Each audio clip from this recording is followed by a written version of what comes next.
Narcissist की दुनिया continue करते हैं सेकंड पार्ट में। पिछले फर्स्ट पार्ट में we were just describing the description.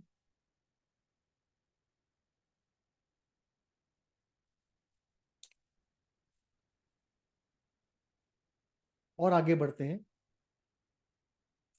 Narcissistic personality को डिस्क्राइब करने में। जो इनर पर्सनालिटी है वो कुछ कैटेगरीज में पर्सनालिटी टू यूंगियन टर्म्स में अगर बात करें तो जो नेचर सोल माइथोलॉजी के नजदीक है वो काफी एक्टिव होती है in the idealistic narcissistic category, और जिनका प्राइमरी नार्सिसिज्म में स्लाइटली ज्यादा रिग्रेशन होता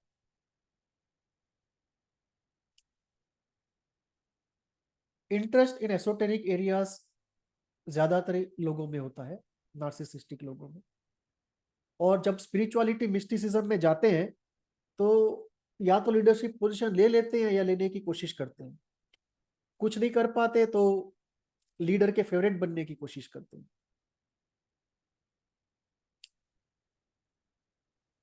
कार्मिक एंगल से देखें तो ये पर्सनालिटी में जो सक्सेसफुल टाइप्स हैं वो काफी कार्मिक एलिमेंट क्रिएट करते हैं, और जो अनसक्सेसफुल टाइप है वो रिपे करते हैं और अपना इवोल्यूशन एक्सेलरेट करते हैं। सैडिज्म काफी हद तक रहता है पर्सनालिटी में और ज्यादातर बाहर भी आ जाता है। मैनिपुलेशन ऑलमोस्ट नेचुरल होता है except the ideal types. Tragic holding state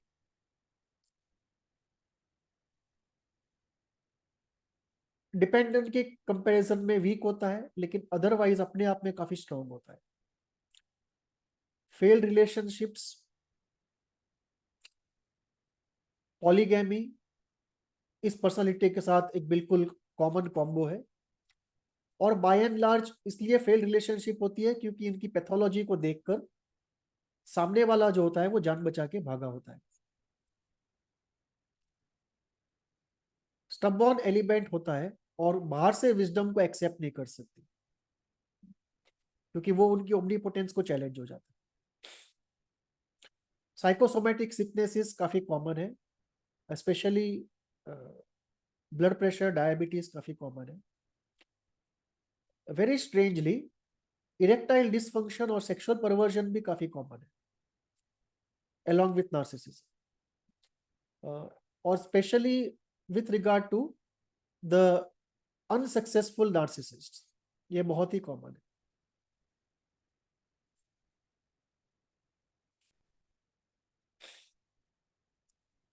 अगर आपके नजदीक कोई है तो आपको कैसा लगेगा?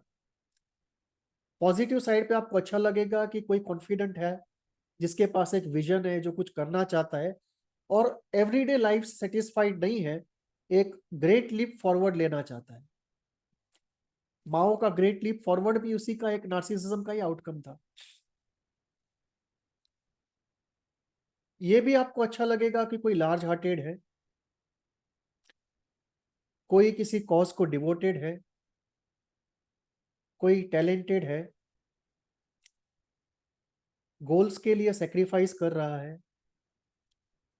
और किसी के अंदर एंथुजियाज्म है, ड्रीमिंग कैपेबिलिटी है और एक नए ऑर्बिट में जाने की स्ट्रॉन्ग डिजायर है।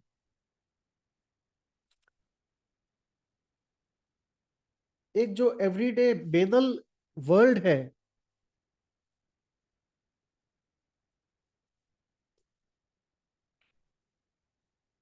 इस ग्रुप को मिलने के बाद you feel breath of fresh air. जो एवरीडे बेनालिटी, पेटीनेस, मोनोटोनी, उससे आदमी बाहर आ जाता है। आपको लगता है कि यहाँ पे कोई है जो सपनों की दुनिया में रह रहा है और क्रिएटिव आउटपुट्स प्रोड्यूस कर रहा है जो बहुत ही अच्छी क्वालिटी के हैं। तो ये सब पॉजिटिव एक्सपीरियंसेस होते हैं अगर आप किसी नार्सिसिस्ट के साथ हो और उसका पॉजिटिव एस्पेक्ट और उसका टैलेंटेड एस्पेक्ट एक्टिव है। नेगेटिव साइड पे क्या होता है? अगर आप किसी नार्सिसिस्ट के साथ रह रहे हो और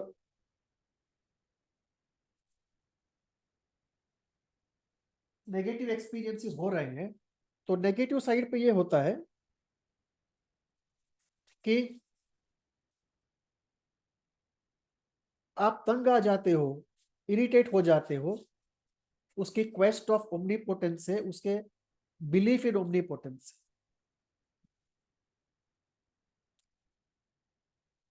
उसकी एनवी और जेलसी और डिस्ट्रक्शन दिखाई देता है। Inability to tolerate an equal and not be a good team player, ये दिखाई देता है। वो ट्राई करता है दूसरों को डिपेंडेंस में ट्रेन करने की, ये एक प्रॉब्लम दिखाई देता है। हर नार्सिसिस्ट चार को थेरेपी में भेजता है, दो ऑफिस के, दो घर के।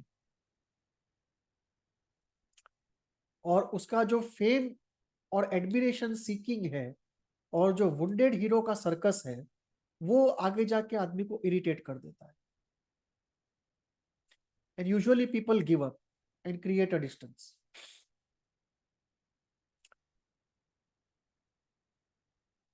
एक unrealistic feeling of being a hero, occasionally unrealistic hero worship और the pressure to be the hero, और कई बार the fear of the hero, ये भी आपको दिखाई देते हैं नेगेटिव साइड पे, कि जो प्योरली पैथोलॉजिकल तरीके से बाहर आते हैं। उसके इनर वर्ल्ड में क्या होता है? इनर वर्ल्ड में दूसरे पर्सनैलिटी डिसऑर्डर की तरह अर्ली लाइफ का ऑब्जेक्ट लॉस है और इडिपल एंटेंगलमेंट है। बहुत ही कम ऐसे नार्सिसिस्टिक होंगे लोग जो अर्ली लाइफ ऑब्जेक्ट लॉस और इडिपल एंटेंगलमेंट से बाहर आ पाए होंगे। ओमनीपोटेंस की एक सर्च है, एक हीरो आर्क टाइप का ओवर फायरिंग है, हिस्टोरिकल फेम की सर्च है, और एक फॉलोअर्स की कंटिन्यूअस सर्च है। एक कंटिन्यूअस अवॉइडेंस है इनर वर्ल्ड में ऑफ डीप सीटेड फीलिंग्स। और गहराई में मन की सैडिज्म और एक्सप्लॉइटेशन भी किसी कोने में पड़े हुए हैं। और आई फियर लव, ये एक बहुत ही कॉमन चीज है कि नार्सिसिस्टिक पर्सनालिटी के अंदर आई फियर लव, ये बहुत ही कॉमन चीज है जो उनके अनकॉन्शियस के डेप्थ में मिलती है, कि they want love but they fear love. और इससे फिर वो एक स्टॉलमेट खड़ा होता है, I want love, I don't want love, I want closeness, I don't want closeness.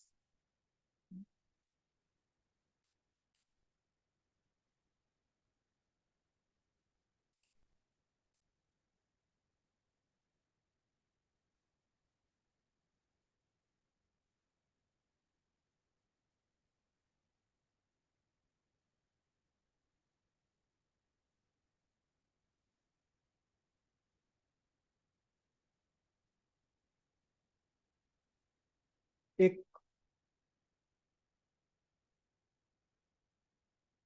गहराई में एक सर्च भी होती है, बहुत ही गहराई में, a search to depend, a search for something very safe and dependable. लेकिन ये इतना डेप्थ में बरीड होता है यूजुअली कि उसका ऊपर आना भी इवन लॉन्ग टर्म थेरेपी में भी मुश्किल हो जाता है।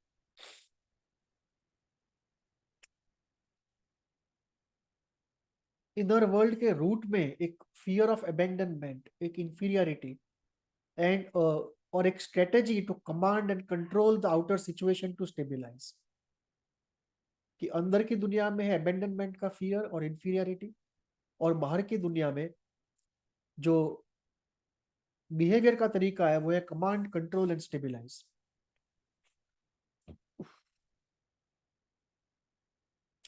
एक एम्प्टीनेस है अंदर that can not be field,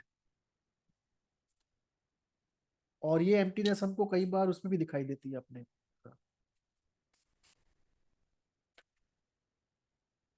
dependence में और हिस्ट्रियोनिक। इनके लिए रेस्ट करना बहुत डिफिकल्ट है, रिलैक्स करना बहुत ही डिफिकल्ट है, और specially evenings are very unsettling. जो इवनिंग्स है उसमें जो डीप सीटेड अबेंडनमेंट है, इंफीरियरिटी है, ये सारी जो डीप सीटेड सिचुएशंस है, प्रॉब्लम्स, ये सब एक्टिवेट हो जाती है इवनिंग में, और कई बार मॉर्निंग में भी, जब भी चेंज ओवर होता है टेम्परेचर का और सन का, और उस वक्त एंजाइटी हाई हो जाती है, जिसको रिलीव करने के लिए they do some activity, so either they will be in the groups, या वो लोग वॉकिंग पे चले जाएंगे। और वॉकिंग और हैविंग ओमनीपोटेंट इमेजिनेशंस चलते वक्त, वो इन कैटेगरी के लिए बहुत ही कॉमन है।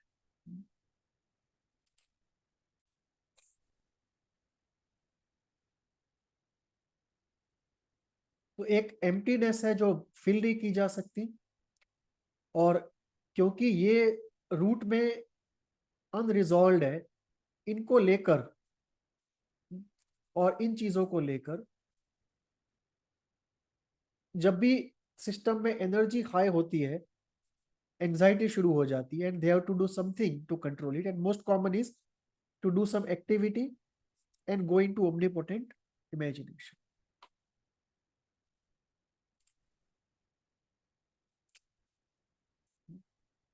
और क्या होता है इनके इनर वर्ल्ड में?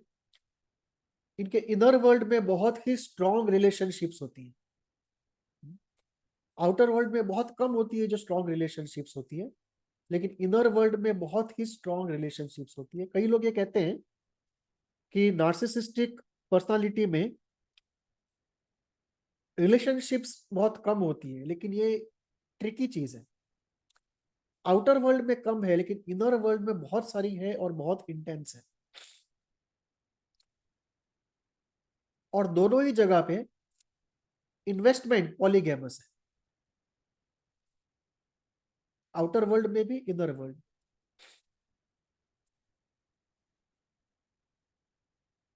अटैचमेंट पोर्टफोलियो मेंटेन करना इनके लिए उतना मुश्किल नहीं है जितना डिपेंडेंट के लिए है, लेकिन इनके दो सर्कल्स होते हैं, एक्चुअली तीन सर्कल्स होते हैं। एक इनर मोस्ट सर्कल में ये अकेले ही होते हैं और कोई नहीं होता है। उसके बाद पहला सर्कल होता है जहाँ पे वो बहुत ही कम लोग होते हैं जिनसे अटैच होते हैं, और एक्चुअल इनके अटैचमेंट जो बाहर दुनिया में दिखते हैं वो सब फिर सेकंड सर्कल के होते हैं।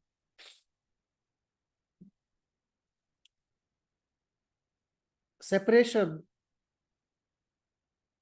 इनके लिए मुश्किल होता है, इतना मुश्किल नहीं जितना डिपेंडेंट के लिए होता है, पर मुश्किल जरूर होता है। मैनेज करते हैं ये लोग डिनायल से, और जब क्राइसिस हो जाती है तो कुछ नार्सिसिस्टिक ग्रुप्स शॉर्ट टाइम के लिए डिपेंडेंस भी एग्जिबिट करते हैं, स्पेशली सेपरेशन के टाइम पे। कि जब सेपरेशन हो रहा है तो पहले डिनाई करते हैं कि मुझे कोई फर्क पड़ रहा है, लेकिन जब सेपरेशन रियल हो जाता है, लॉस रियल हो जाता है, तब अबेंडनमेंट की फीलिंग आती है, वैली स्टेट ट्रिगर होता है, और सेपरेशन का जो कुछ टाइम होता है, एक्यूट क्राइसिस का टाइम, तब इनके अंदर डिपेंडेंट टाइप की कैरेक्टरिस्टिक्स दिखाई देती है, जब डेस्परेटली वो सेपरेशन को स्टॉप करने की कोशिश करते हैं, अंडू करने की कोशिश करते हैं। इनर वर्ल्ड में annihilation anxiety, death anxiety, pain anxiety,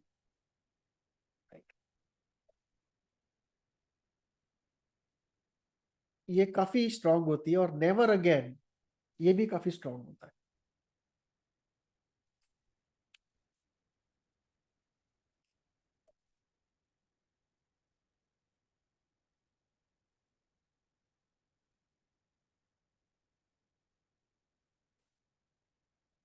dependent में हमने देखा था कि डेथ एंजाइटी और पेन एंजाइटी रहती है, और वो सभी पीढ़ी में होगी बहुत हाई, बट यहाँ पे एक एडिशनल एलिमेंट है जो एनाइलेशन एंजाइटी है।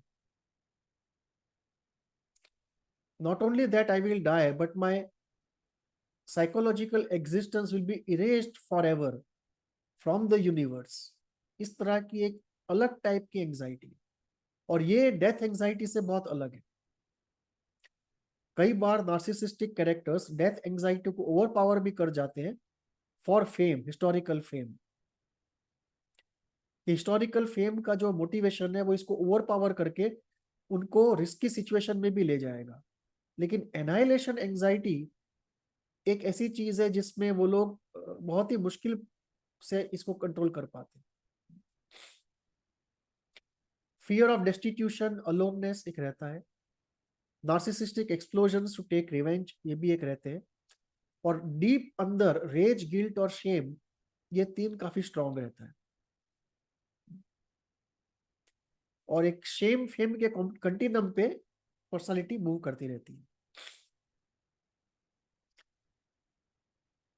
क्लाइनियन भाषा में कहो तो स्प्लिट ओपन है, और एक्सटेसी फील होती है स्प्लेंडर के साथ, कि एक तरफ जो पॉजिटिव पार्ट है वहां पे स्प्लेंडर है और एक्सटेसी है, और जो नेगेटिव पार्ट है वह टेरर है और एंजाइटी है। और साइकोसोमेटिक सिकनेस, इसमें auto immune sickness, BP, diabetes most common sicknesses है इस पर्सनालिटी के साथ जो दिखने मिलती है।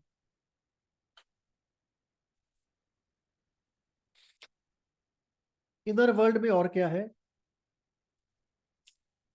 दो पैरेलल वर्ल्ड्स चलते हैं, एक प्रैक्टिकल वर्ल्ड और एक रिच सररियल ड्रीमी वर्ल्ड। दोनों साथ में पैरेलल वर्ल्ड्स चल रहे हैं। Work world is terrible. इस ग्रुप को जैसे ही वर्क प्लेस पे जाते हैं तो एक या दो सब ग्रुप्स को छोड़ के बाकी सारे सब ग्रुप्स फाइंड इट टेरिबल।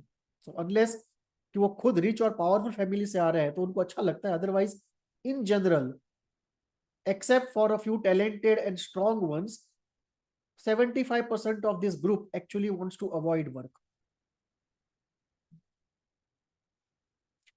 वो करते हैं क्योंकि उनका गोल होता है ओमनीपोटेंस का और बहुत सारी डिजायर्स होती है, पर वो करना चाहते नहीं है, वो चाहते हैं किसी और से करवा लें।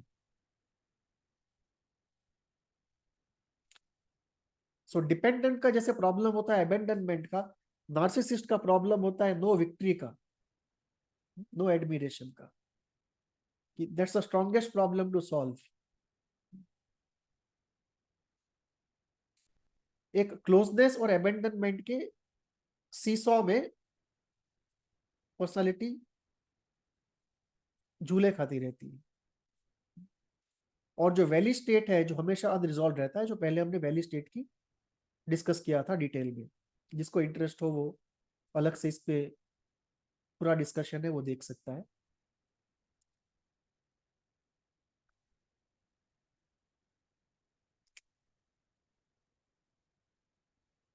इस पर्सनालिटी के हीलिंग में जो रिजोल्यूशन है वो कई डीप सीटेड रिजोल्यूशन होते हैं ड्रीम्स में, और ये बहुत ही इंटरेस्टिंग है कि ड्रीम्स बहुत ही इंपॉर्टेंट है स्टडी करने के लिए इस पर्सनालिटी में, because of two reasons. One, कई रिजोल्यूशंस होते हैं ड्रीम में कि ड्रीम ही ऐसा आता है जो रिजोल्व करता है चीजों। और दूसरा, रिजोल्यूशन अगर ड्रीम के लेवल के भी नीचे हो रहे हैं तो ड्रीम उसको रिपोर्ट करता है। तो ड्रीम्स थेरेपी के अंदर, इस ग्रुप की थेरेपी के अंदर ड्रीम्स आर वेरी इंपॉर्टेंट, बहुत ही इंपॉर्टेंट। मिस्टिकल हीलिंग भी काफी काम करती है, बोथ डिपेंडेंट के ऊपर भी, नार्सिसिस्ट के ऊपर भी, और इनफैक्ट इवन हिस्ट्रियोनिक के ऊपर भी। Mystical healing works very very in all the three. Spirituality में काफी इंटरेस्ट होता है और सक्सेस का चांसेस भी काफी अच्छा होता है, क्योंकि स्पिरिचुअलिटी का जो गोल है एनलाइटनमेंट, उसमें प्राइमरी नार्सिसिज्म का जो स्टेट है उसके कुछ प्रोसेसेस इन्वॉल्व है। जैसे कुछ पर्टिकुलर टाइप के साइकोसिस में भी वो प्रोसेसेस इन्वॉल्व है, लेकिन स्पिरिचुअलिटी के जो एनलाइटनमेंट का स्टेट है उसके अंदर भी वो कुछ कॉमन प्रोसेसेस है between spirituality and primary narcissism. अब अगर आपकी लाइफ में आ गया है तो आप क्या करो? सबसे पहले तो जान बचा के भागो। इसको हील करना बहुत मुश्किल है, क्योंकि पहली बात ये लोग थेरेपी में आते नहीं है, दूसरी बात आते हैं तो जल्दी से चले जाते हैं, झगड़ा करके चले जाते और अगर थेरेपिस्ट दूसरे जेंडर का है तो वो वहीं पे अफेयर करने की कोशिश करते हैं। मैनेज करना बहुत ही डिफिकल्ट है, और अगर करना ही पड़े तो admiration is very important. Admire करके या मैनेज कर सकते हो, आप उनसे कुछ करवा सकते हो। और उनसे उनको कुछ समझाना हो तो सजेशन दे के उनको भेजो आगे, ताकि उनको लगे कि उन्होंने खुद आइडिया ढूंढा है, सॉल्यूशन ढूंढा है। वो किसी और का सॉल्यूशन एक्सेप्ट नहीं कर सकते, उनको खुद ही ढूंढना है। तो you have to lead them to solutions instead of giving them solutions.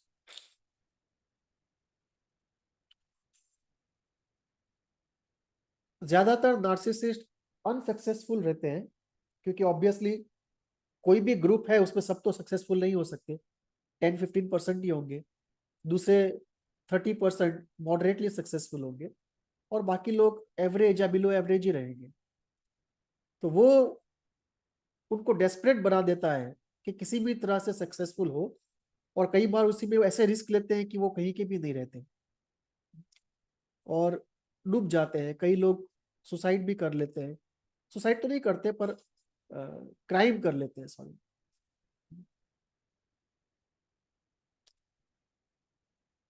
और मिड लाइफ क्राइसिस फिर बहुत ही डिफिकल्ट होता है इस ग्रुप के लिए।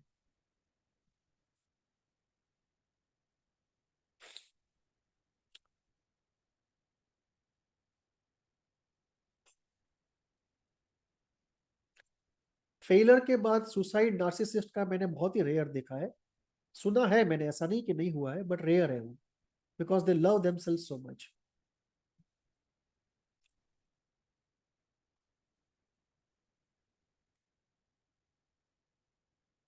सुसाइड मैंने जो नार्सिसिस्ट के देखे हैं वो शेम फेम का जो शेम पार्ट है, कि सोशल शेम आ जाएगा, उस कैटेगरी में मैंने देखा है। या मुझे ह्यूमिलिएशन सह के जीना पड़ेगा, उस कैटेगरी में देखा है।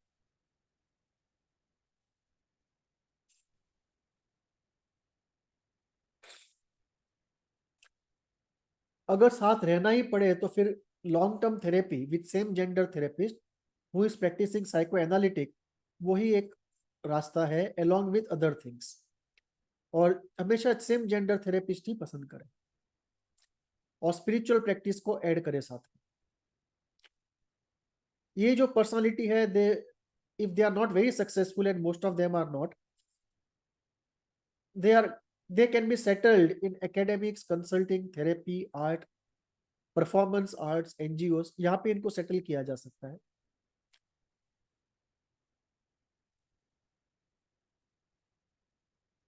कुछ लोग जो इस कैटेगरी में है वो एक्सेलरेटेड इवोल्यूशन के अंदर भी है, जहाँ पे वो सफरिंग साइकोसोमेटिक हो जाता है और सफरिंग से कार्मिक लोड घट जाता है।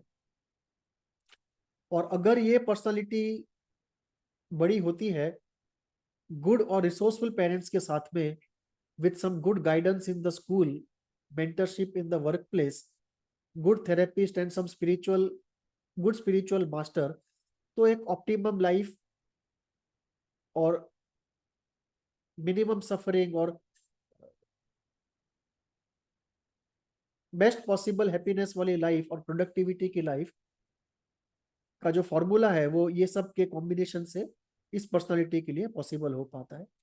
नहीं तो सक्सेसफुल हो गया तो ठीक है, लेकिन नहीं तो फिर ट्रेजिक हो जाता है। और सक्सेसफुल हो जाए तो भी इसे फिर दो पार्ट हो जाते हैं, कि ये पर्सनालिटी सक्सेसफुल हो जाए तो दूसरों के लिए ट्रेजेडी हो जाती है, और सक्सेसफुल ना हो तो खुद के लिए ट्रेजेडी हो जाती है। Thank you.